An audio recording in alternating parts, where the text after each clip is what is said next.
Hello guys, welcome back to GKHK YouTube channel.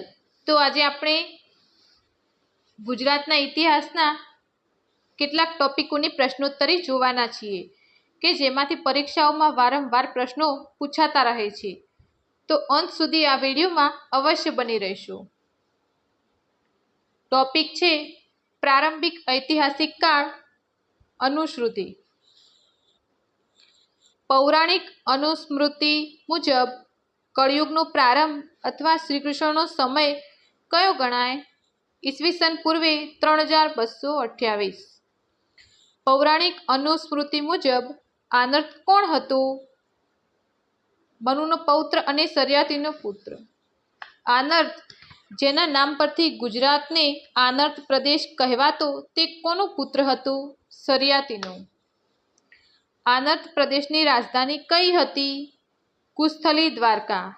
વેરાન કુસ્થલીની જગ્યાએ દ્વારવતી નગર કોણે વસાવ્યું? શ્રી કૃષ્ણએ. કુસ્થલી દ્વારકામાં આવેલ બે દ્વાર કયા છે? મોક્ષ દ્વાર અને સ્વર્ગ દ્વાર. સમુદ્ર મગ્ન દ્વારકાની શોધ કરવાનો શ્રેય કયા ભારતીય પુરાતત્વવિદના ફાળે જાય છે? Doctor S.R. રાવ. યાદવોના અગ્રણી નેતા કોણ હતા? શ્રી કૃષ્ણ. હાલ દ્વારકામાં આવેલ 7 માળનું જગત મંદિર ક્યારે બંધાયેલ છે? 13મી સદીમાં. દ્વારકા મંદિરની વિશેષતા શું છે? 6 માળવાળું શિખર, 5 માળવાળા વિશાળ મંડપ, 60 સ્તંભો. ગુજરાતના કયા મંદિરમાં ભગવાન કૃષ્ણની ચતુર્ભુજ મૂર્તિ સ્થાપિત છે? દ્વારકા. દ્વારકા કઈ નદીને કિનારે આવેલ છે? ગોમતી. દ્વારકાધીશ મંદિર બીજા કયા નામે ઓળખાય છે? જગત મંદિર. બેટ દ્વારકાનું પ્રાચીન નામ શું હતું? શંખ દ્વાર બેટ દારૂકાવન. ગુજરાતમાં આવેલ સોમનાથ સિવાય બીજું જ્યોતિર્લિંગ કયું?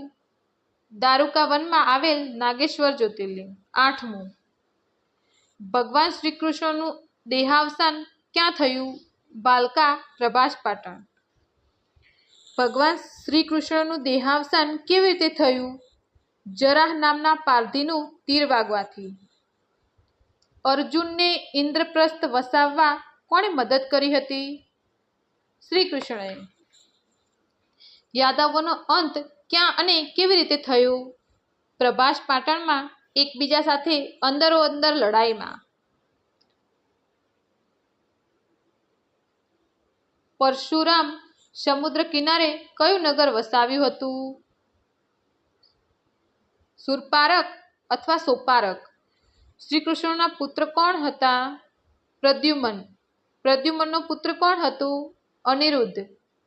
ગુજરાતી સાહિત્યમાં ઓખા ઉષાહરણનો પ્રસંગ કોની સાથે સંકળાયેલો છે? શ્રી કૃષ્ણના પૌત્ર અનિરુદ્ધ અને બાળની પુત્રી ઉષા સાથે. આધુનિક ઐતિહાસિક સંશોધન મુજબ ગૌતમ બુદ્ધ અને મહાવીર સ્વામીનું પરિનિર્વાણ ક્યારે થયું? અનુક્રમે ઈસવીસન પૂર્વે 483, ઈસવીસન પૂર્વે 468. અનુશ્રુતિ મુજબ ભાર્ગવોની ભૂમિ કઈ ગણાય? નર્મદા કાંઠે ભૃગુ કચ્છ ભરૂચ. જૈન અનુશ્રુતિ મુજબ નેમિનાથ કેટલામાં તીર્થંકર ગણાય? 22માં. કલ્કાચાર્ય કથા ગ્રંથ કયા ધર્મ સાથે સંકળાયેલ છે? જૈન ધર્મ સાથે. 22માં જૈન તીર્થંકર નેમિનાથની તપોભૂમિ કઈ? ગિરનાર. કચ્છ વલ્લભી આનર્ત અને મહી નદીનું વર્ણન પાણિનીના કયા ગ્રંથમાં છે? અષ્ટાધ્યાયી.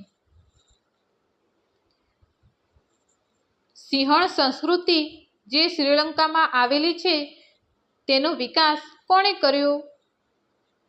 સિંહબાહુના પુત્ર વિજયે. લંકાની લાડીને ઘોઘાનો વર કહેવત કોની સાથે સંકળાયેલ છે? સિંહપોર. સિંહાર ઘોઘા નજીકનો રાજા સિંહબાહુના પુત્ર વિજય. યાદવોની કુસ્થલી નવનિર્માણ કર્યું તે કયા નામથી ઓળખવામાં આવતી? યાદવોએ કુશસ્થલી નવનિર્માણ કર્યું તે કયા નામથી ઓળખવામાં આવતી? દ્વારાવતી. ગિરનાર પર્વતને બીજા કયા નામથી ઓળખવામાં આવતો હતો? ઉજ્જયન. કૃષ્ણ અવતાર કયા યુગમાં થયો હોવાનું માનવામાં આવે છે? દ્વાપર યુગમાં. ટોપિક છે મૌર્યકાલીન ગુજરાત. ઈસવીસન પૂર્વે 323 થી 184. ગુજરાતના ઇતિહાસની પ્રમાણિત માહિતી ક્યારથી મળે છે? ચંદ્રગુપ્ત મૌર્યના સમયથી ઈસવીસન 322 થી 298 અથવા મૌર્યકાળ. જૈન ધર્મના શ્વેતાંબર પંથના સ્થાપક કોણ હતા? સ્થૂલીભદ્ર. ચંદ્રગુપ્ત મૌર્યનું રાજ્ય દક્ષિણમાં ક્યાં સુધી વિસ્તરેલું હતું? તાપી નદી સુધી. ચંદ્રગુપ્ત મૌર્યના સમયમાં સૌરાષ્ટ્રના રાષ્ટ્રીય અથવા રાજ્યપાલ કોણ હતા? પુષ્પગુપ્ત વૈશ્ય. જૂનાગઢ નજીક બોરિયા ખીણ પાસે આવેલ બૌદ્ધ સ્તૂપને સ્થાનિક લોકો કયા નામથી ઓળખે છે? બડી લાખાની મેળી. સંપ્રતિની ટૂંપ ક્યાં આવેલી છે? ગિરનાર પર્વત પર મહાવીર મંદિરની પાસે. અશોકનું હૃદય પરિવર્તન કયા યુદ્ધથી થયું? કલિંગ યુદ્ધ ઈસવીસન પૂર્વે 261. સમ્રાટ અશોકનું શાસન ક્યારે હતું? ઈસવીસન પૂર્વે 269 થી ઈસવીસન પૂર્વે 235. ચંદ્રગુપ્ત મૌર્યએ કોની મદદથી મગધ પર સત્તા સ્થાપી? કૌટિલ્ય ચાણક્ય. સુદર્શન તળાવ કોણે બંધાવ્યું હતું?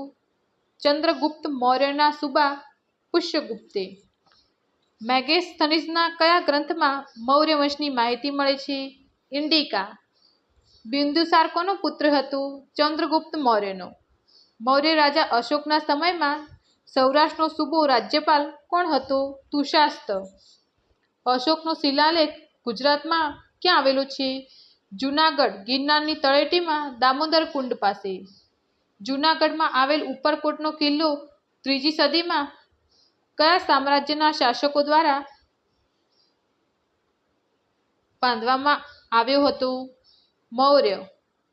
મૌર્ય સામ્રાજ્યના શિલાલેખો કયા સ્થળોમાંથી મળી આવ્યા છે? લુંબિની, રૂપનાથ અને સારનાથ. ટોપિક છે અનુમૌર્ય ક્ષત્રપકાલીન ગુજરાત. શૃંગ વંશ પછી કયા વંશનું શાસન હતું? કણ્વ વંશ. કયા કાળમાં ગુજરાત આંધ્ર પ્રદેશ તરીકે ઓળખાતો હતો? ક્ષત્રપકાળ. અપલદત અને મિનાંડરના સિક્કાઓ ગુજરાતમાં ક્યાંથી મળી આવ્યા? બારીગાજા ભરૂચ. યૌવન રાજા મિનાંડરનું રાજ્ય ગુજરાતમાં ક્યાં સુધી વિસ્તરેલું હતું? બારીગાજા. સુવિશાખ કોનો રાજ્યપાલ હતો? મહાક્ષત્રપ રુદ્રદામાનો. ક્ષત્રપકાલીન સ્તૂપ ગુજરાતમાં આવ્યો છે ક્યાં? શામળાજી નજીક દેવની મોરી. દેવની મોરી બુદ્ધ સ્તૂપનું નિર્માણ કોના દ્વારા થયું હતું? રુદ્રસેન III. દેવની મોરી કયા ધર્મ સાથે સંકળાયેલ છે? બૌદ્ધ ધર્મ. દેવની મોરી કઈ નદીના કિનારે આવેલ છે? મેશ્વો. કણહેરી ગુફા લેખમાં રુદ્રદામાની પુત્રી પોતાને કયા કુળની ઓળખાવે છે? કાદરમક. જેના નામ પરથી કાદરમક કુળ પડ્યું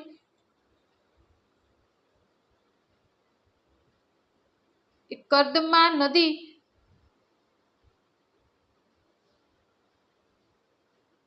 ક્યાં આવેલી છે? ઈરાનમાં.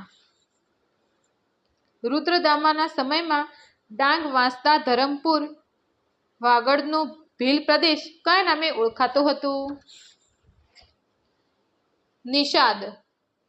રુદ્રદામાના સમયમાં ઉત્તર ગુજરાત કયા નામે ઓળખાતું હતું? આનર્ત. ગુજરાતના કયા રાજાએ છેલ્લા શ્વાસ સુધી પુરુષ વધ ન કરવાની પ્રતિજ્ઞા લીધી હતી? રુદ્રદામા. બાબા પ્યારાની ગુફા માંથી મળેલ ખંડિત શિલાલેખ કયા ક્ષત્રપ રાજાનું હોવાનું માનવામાં આવે છે? રુદ્રસિંહ પહેલો. એક સુવર્ણ બરાબર કેટલા કરશાપણ? 35 કરશાપણ. કલચુર્યોની રાજધાની કઈ હતી? ભૃગુ, કચ્છ, ભરૂચ. સિદ્ધપુર પ્રાચીન નામ શું હતું? સિદ્ધપુરનું પ્રાચીન નામ શું હતું? શ્રીસ્થળ. શૂન્યની શોધ કરનાર બ્રહ્મગુપ્તનો જન્મ ક્યાં થયો હતો? ગુજરાતમાં.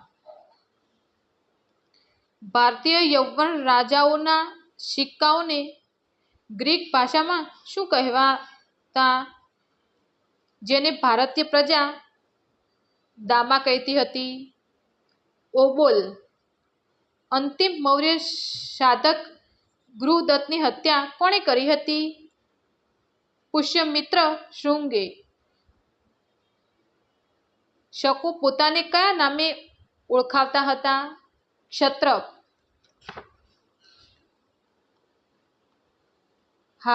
હાપરા કોળિયાની ગુફા ગુજરાતમાં ક્યાં આવેલી છે? જુનાગઢ. ક્ષત્રપ કાળમાં ચાંદીના સિક્કાને કયા નામે ઓળખવામાં આવે છે? કરશાપણ. રાજપૂત અથવા રાજકોટ અથવા રાજપૂતના ઢાંક પાસેની જૈન ગુફાઓનું નિર્માણ કોના સમયમાં થયું હતું? ક્ષત્રપ કાળમાં. મૂલ પાસે જામનગર અને ગઢા, રાજકોટ જેવા શિલાલેખો કોના શાસનમાં મળી આવ્યા હતા? રુદ્રસેન પહેલાના. સાલંગ અથવા શાળા ડુંગરની ગુફાઓ ગુજરાતમાં ક્યાં આવેલી છે? ગીર સોમનાથ. ચીની યાત્રી ફાહિયાન કોના સમયમાં ભારતમાં આવ્યા હતા? ચંદ્રગુપ્ત બીજો વિક્રમાદિત્ય. સુદર્શન તળાવના કિનારે ચક્રધારી વિષ્ણુનું મંદિર કોણે બંધાવ્યું હતું? ચક્રપાલિતે. ફાહિયાન દ્વારા કયો ગ્રંથ લખવામાં આવ્યો હતો? ફકફકી.